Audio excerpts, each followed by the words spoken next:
Selamat pagi, salam sejahtera bagi kita semua. Perkenalkan, nama saya Olivia Pangaribuan. Pada video kali ini, saya akan mempresentasikan laporan akhir penelitian kami yang berjudul mengenai Plant Molecular Farming, Optimasi Produksi Nukleokapsid SARS-CoV-2 di Nicotiana tabacum sebagai pengembangan bioteknologi di Indonesia.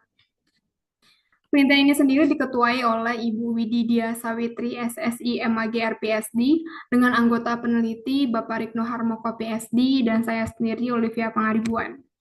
Ya, adapun latar belakang dari penelitian ini adalah ternyata hampir 86% bahan baku yang digunakan saat ini di industri biofarmasi kita masih diimpor dari berbagai negara. Hal ini akan menyebabkan ketika tingginya biaya produksi produk biofarmasi tersebut akan berimbas pada mahalnya harga komersial produk-produk biofarmasi serta distribusi yang tidak merata baik di Indonesia maupun secara global. Lalu apa yang bisa kita lakukan untuk meminimalisir permasalahan yang saat ini terjadi? Salah satunya adalah dengan menggunakan teknik plant molecular farming. Plant molecular farming merupakan suatu konsep pemanfaatan potensi tanaman di mana tanaman akan digunakan sebagai pabrik biologis untuk memproduksi protein rekombinan yang nantinya dapat dipakai untuk memproduksi produk-produk biofarmasi seperti diagnostik, vaksin, dan sebagainya.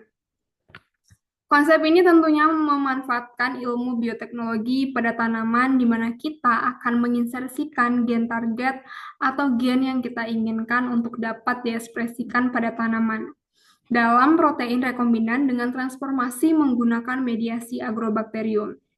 Oleh karena itu, penelitian ini akan dilakukan sebagai model pengembangan molecular farming dengan menggunakan protein nukleokapsid SARS-CoV-2 pada tanaman tembakau.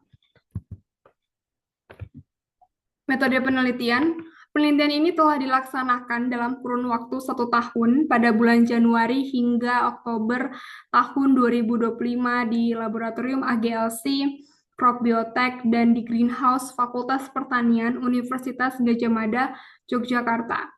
Penelitian ini sendiri terbagi menjadi 3 tahapan utama, yaitu yang pertama, konstruksi DNA rekombinan.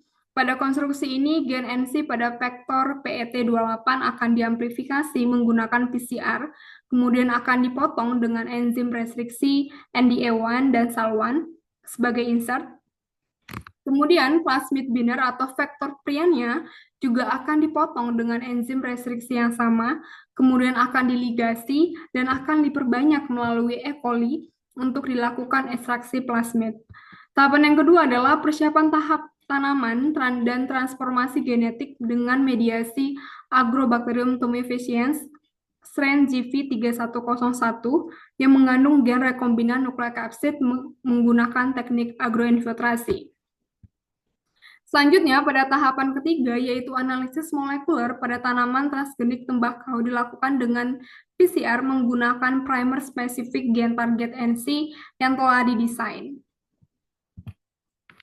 Ya, hasil penelitian, pada penelitian ini telah dilakukan konfirmasi konstruk DNA rekombinan prion NC dengan 3 tahapan konfirmasi, yaitu menggunakan PCR, restriksi enzim, dan Sanger sequencing. Untuk mengkonfirmasi bahwa memang pada penelitian ini konstruk prion NC telah berhasil dilakukan. Yang pertama adalah hasil konfirmasi konstruk prion NC dengan PCR pada gambar 1 menunjukkan bahwa keberadaan gen NC pada vektor prion pada 1000 base pair. Konfirmasi kedua dilakukan dengan pemotongan enzim restriksi yaitu BAM-H1 dan SAC1 pada gambar kedua untuk memastikan bahwa prion NC telah berhasil dilakukan pemotongan yang tepat dengan restriksi enzim ditandai terdapatnya 2 pita yaitu gen insert dan juga vektor yang sesuai. Hasil menunjukkan bahwa terdapat 2 pita pada klon 6 dan klon 10 di mana pita pertama sesuai dengan ukuran vektor prion yaitu 10.000 base pair dan pita kedua mengindikasikan keberadaan gen insert NC pada 1.000 base pair. Sebaliknya pada kontrol dengan menggunakan prion saja tidak terdeteksi pita kedua untuk gen NC. Hal ini mengindikasikan bahwa gen NC tidak terdapat dalam vektor yang kosong. Konfirmasi konstruk prion NC dengan Sanger sequencing pada tabel menunjukkan bahwa prion NC6 memiliki kemiripan 98%, Dan Prian NC10 memiliki kemiripan 99% dengan desain konstruk Prian NC sebagai gen pembandingnya. Hasil sequencing ini juga menunjukkan bahwa terdapat urutan basa situs restriksi enzim, gen insert yaitu nukleokapsid, histag, dan nos terminator dalam orientasinya yang benar sehingga memungkinkan terjadinya ekspresi gen pada tanaman tembakau. Dari ketiga tahapan konfirmasi ini, konstruk Prian NC pada penelitian ini telah berhasil dilakukan. Selanjutnya, hasil konstruk Prian NC yang telah berhasil dilakukan akan ditransformasikan ke Agrobacterium tumefaciens menggunakan mesin elektroporator. Hasil PCR koloni transformasi Prian NC ke dalam Agrobacterium tumefaciens dengan primer spesifik menunjukkan bahwa semua koloni positif mengandung gen NC dengan pita ukuran 1000 base pair. Dapat kita lihat pada hasil poin keempat. Hasil penelitian berikutnya merupakan hasil transformasi genetik menggunakan agroinfiltrasi ke Nicotiana tabacum melalui mediasi Agrobacterium rekombinan yang mengandung Prian NC.